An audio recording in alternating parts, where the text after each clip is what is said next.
The title of this video explains that I lost $350 in a minute trading, and that's actually true. And I'm gonna show you guys proof of it and me executing it live.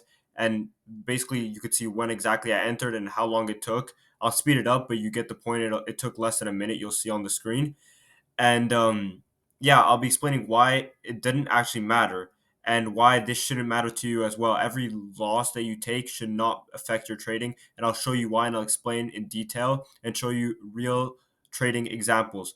So without further ado, let me show you that video of me losing the 350 and then explain why it doesn't matter.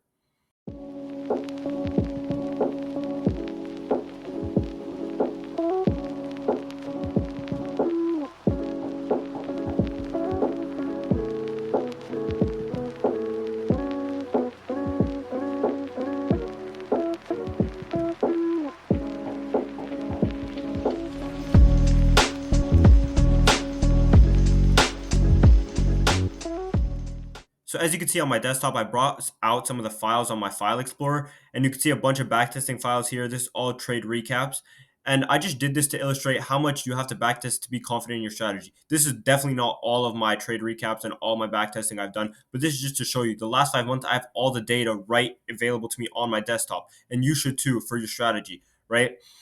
And this is why I'm confident in taking my strategy, and I'm not scared when I lose, or I'm not mad when I lose, right? Well, I do get emotional, right? I'm human, but this is how I cope with it because I am able to backtest a lot, and I'm able to prove to myself that my strategy is successful. So I'm about to be going into the October file right here because this was last month, and I'm about to be going in all the setups and showing you that that setup that I lost was identical to the setups that I won, and I obviously lost some in October as well.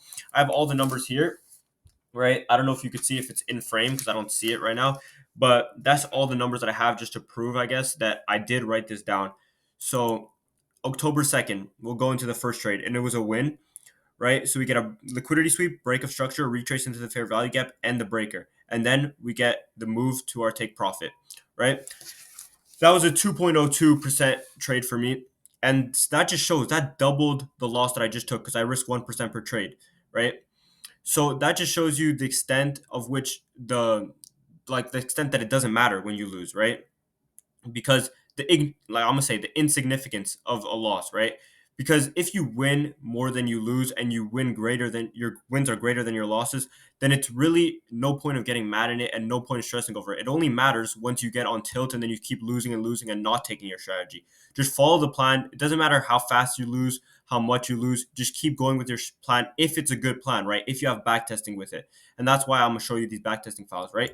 October 3rd here, it was another win. I didn't take this second trade, right? I just illustrated it because it was something else. I just wanted to, it was testing something out, but don't focus on that part. It's mostly this win right here that I took was break of structure, retrace into the fair value gap, and the breaker. And here is a bit annoying because I don't have the time because I kind of cropped it too much. But it was a 3.14% gain on that trade. The next trade, October 4th, same thing. Break, what was it here? It was an entrance into this fair value gap right here, so it's an inefficiency in the market.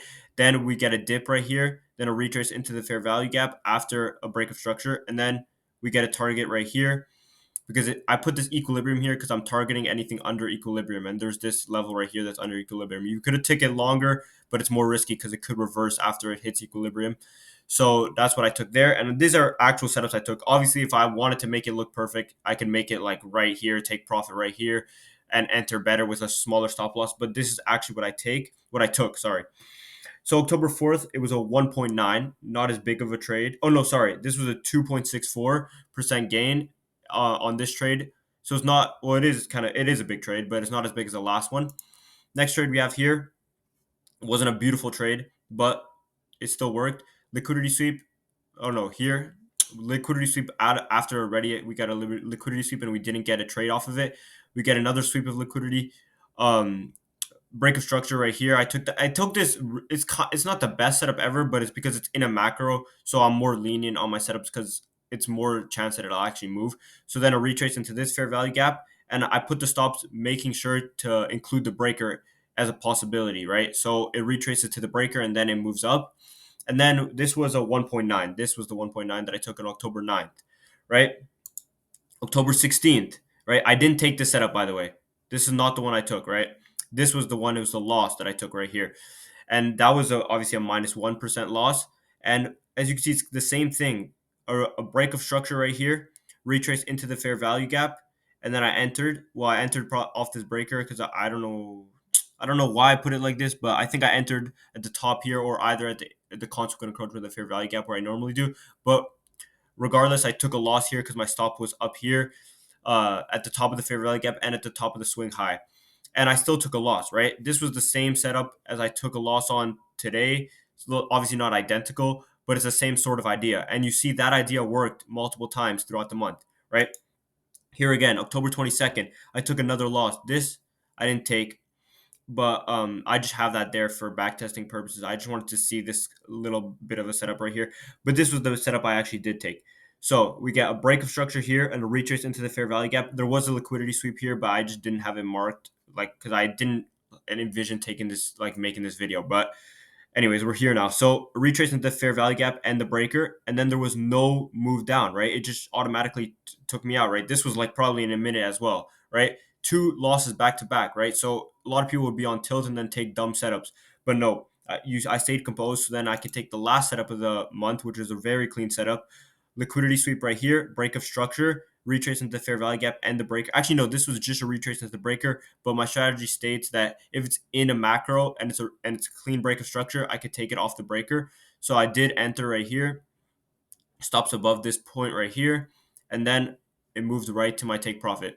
So as you can see, same sort of setups, break of structure, making sure that there's a breaker. A lot of times there's a fair value gap, like taking into account the macros. That's the same setups I take every day. It's like not every day, obviously, if I find them. But as you can see, in this month, let's see, I made on just on New York session, it was a 12.13% net gain and a win rate of like it was a 5 wins out of 7 trades. So that's 71.43% win rate. It's not always going to be that good, but it's just to show you, right? I lost 2 trades in a row this month and it was still a successful month. And this no that was in October, and then today, or like when I took that trade that I lost in 1 minute, it was still a successful month. I've took W setups this month as well, and I'll show you probably in a later video because I'll have the file fully set up and everything. But I do take losses and I do take wins, but my wins are bigger than my losses and they're more frequent than my losses. That is the result. That is the not result. What is it called? That basically that makes a successful trader. Now, I don't know what I'm saying result, but yeah. So that's basically it for the video. I didn't really have much else to go over in this video, but I just wanted to show you guys that there's common mistakes when it comes to traders, and one of them is not backtesting. The other one is going on tilt after a loss. And I'll just show you, this is the worst loss you could take. 1 minute, you lose a whole percent in 1 minute. How bad of a loss can that be? But no, I'm still confident in my strategy. I don't switch it up, right? I've taken W's before this, so I know that I'm confident, right? So it really comes down to backtesting. So if you guys don't have a lot of files on your computer or on paper of you backtesting, and don't lie during your backtesting, please be honest to yourself. If the setup is an L on the backtest, put an L, because then you get an actual depiction of what's the reality when you actually do execute trades. So anyways, that's it for the video. I'm about to be posting another video very soon because I do have videos lined up, but I was really busy trading and obviously going to the gym and all this stuff. But yeah, so I'm about to be seeing you guys soon, and like comment down below if you need anything else or you need any advice or you need any help or you have any tips for me for my videos or anything. But I'm gonna see you guys later. Peace.